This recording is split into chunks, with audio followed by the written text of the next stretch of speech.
हमारी आज की यह क्लास इंटर वालों के लिए है। पिछली कक्षाओं में हम लोगों ने लैंगिक जनन पर चर्चा की थी। आइए थोड़ा सा और देखते हैं विस्तार से।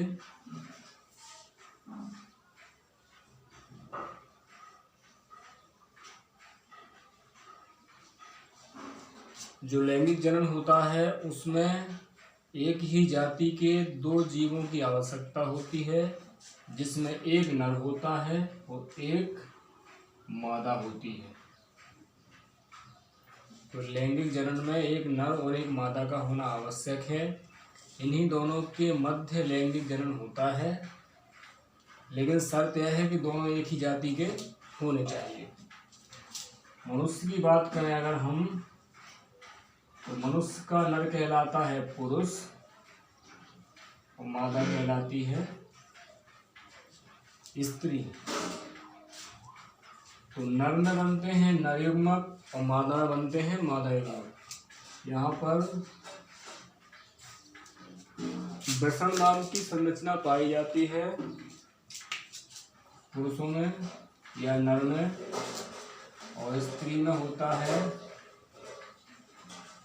अंडाशय। वृषण में बनते हैं नर युग्मक जिन्हें स्पर्म या शुक्राणु कहते हैं, और जबकि अंडाशय में बनता है अंड या अंडा। अब जो शुक्राणु है यह यहाँ पर नर युग्मक है, और जो अंडा है वह मादा युग्मक है। अब ये दोनों युग्मक जब मिलते हैं तो बन जाता है युग्मनज यानी जाइगोट। और फिर जाइगोट में कोश का विभाजन होता है बहुत तीव्र गति से। जो नई कोशिकाएं बनती हैं उनका डिफरेंशिएशन यानी विभेदीकरण होता है, और उसके बाद नए जीव की या संतान की रचना होती है या निर्माण होता है। अब थोड़ा सा देखते हैं कि किन किन जीवों में लैंगिक जनन होता है। तो जितने भी जीव हैं उन्हें दो भागों में बांटा गया है। एक तो होती हैं वनस्पतियां और दूसरे होते हैं जंतु। समस्त जीवों को दो भागों में बांटा गया है, वनस्पतियां और जंतु। पहले जंतुओं की बात कर लें। अब जंतु दो तरह के होते हैं। पहले प्रकार के होते हैं आकशेरुकी प्राणी, और दूसरे होते हैं कशेरुकी प्राणी।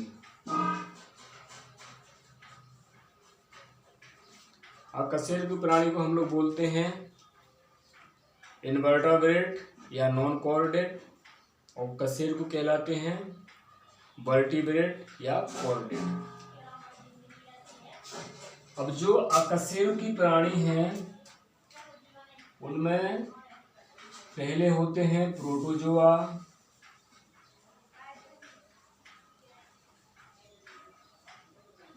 उसके बाद पोरीफेरा, उसके बाद सिलेंट्रेटा,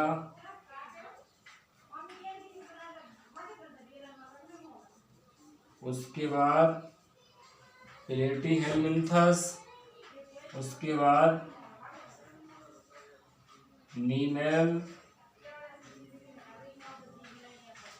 नीमेथेलमिन्थस,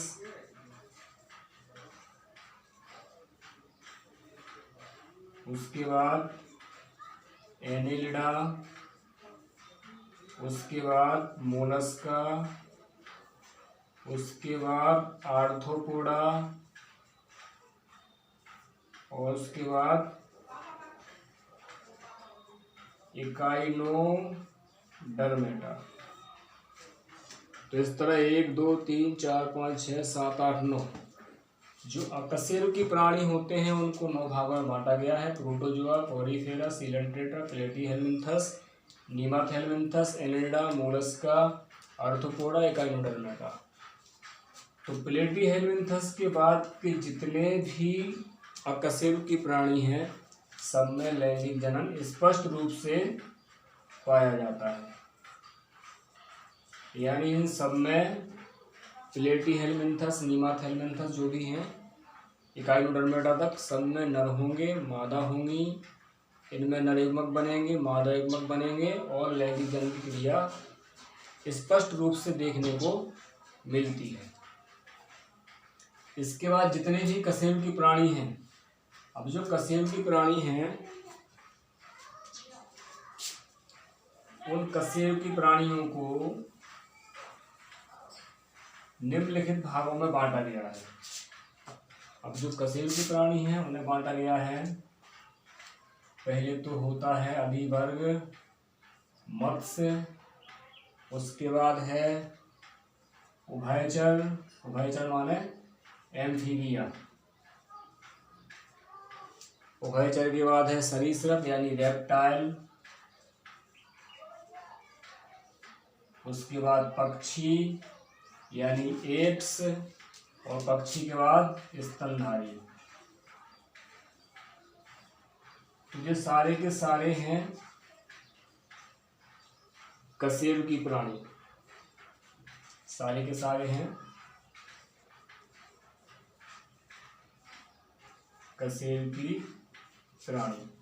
तो जितने भी कशेरुकी प्राणी हैं सभी में लैंगिक जनन पाया जाता है, यानी इनमें नर होंगे, मादा होंगी, नर में नर युग्मक बनेंगे, मादा में मादा युग्मक बनेंगे, दोनों मिलेंगे, जाइगोट बनेगा। इस तरह से लैंगिक जनन के द्वारा नए जीव का विकास होता है।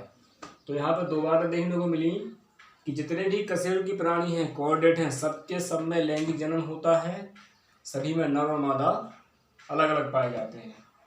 जो अकशेरुकी प्राणी हैं उनमें प्रोटोजोआ, पोरीफेरस, सीलंट्रेटा तक, इसके बाद प्लेटीहेलमिन्थस, nemathelminthes, annelida, mollusca, arthropoda, echinodermata, इन सभी में स्पष्ट रूप से लैंगिक जनन देखने को मिलता है। अब इसके बाद हम बात करते हैं वनस्पतियों की। तो किन किन वनस्पतियों में किस किस तरह से लैंगिक जनन होता है, इसमें एक संक्षिप्त जानकारी थोड़ी सी हम लोग देखते हैं। तो वनस्पतियों को भी निम्नलिखित भागों में बांटा गया है।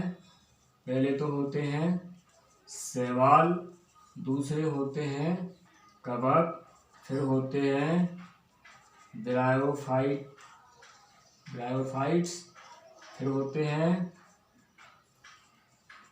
टेरिडोफाइट्स, फिर होते हैं जिम्नोस्पर्म,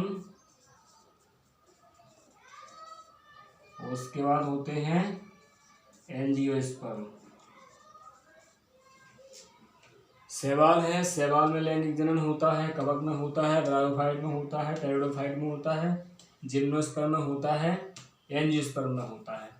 जो शैवाल हैं इनका नर युग्मक कहलाता है माइक्रोगैमेट, ये हो गया नर युग्मक। मादा युग्मक को कहते हैं मैक्रोगैमेट। दोनों युग्मक मिल के बनाते हैं जाइगोस्पोर यानी जाइगोट और नए जीव का निर्माण होता है। जो कवक होती हैं इनमें एक बनता है प्लस स्ट्रैन, एक बनती है माइनस स्ट्रैन। दोनों स्ट्रैनों को अलग अलग युग्मक माना जाता है। दोनों स्ट्रैनों के मिलने से इनमें भी जाइगोस्पोर या जाइगोट बनता है और फिर नए प्रकार के जीव बनते हैं। ब्रायोफाइट में जो नर युग्मक बनता है वो होता है एंथेरोजोइड और मादा युग्मक कहलाता है एग। टेरिडोफाइट में भी यही होता है, एंथेरोजोइड कहलाता है नर युग्मक और एग कहलाता है मादा युग्मक। जिम्नोस्पर्म में यहाँ से थोड़ी सी बात बदल जाती है। जिम्नोस्पर्म का जो नर युग्मक होता है वो होते हैं पोलन पोलन यानी पराग, और मादा युग्मक तो इसमें भी एक ही होता है। इसी तरह एंजियोस्पर्म में भी जो नर युग्मक होता है वो होते हैं पोलन या परागकण, और मादा युग्मक होता है एग। तो इस तरह से हमने देखा कि वनस्पतियों में लैंगिक जनन होता है, जंतुओं में लैंगिक जनन होता है, किनमें होता है किनमें नहीं होता है, हम लोग देख चुके हैं। इससे आगे नेक्स्ट क्लास में।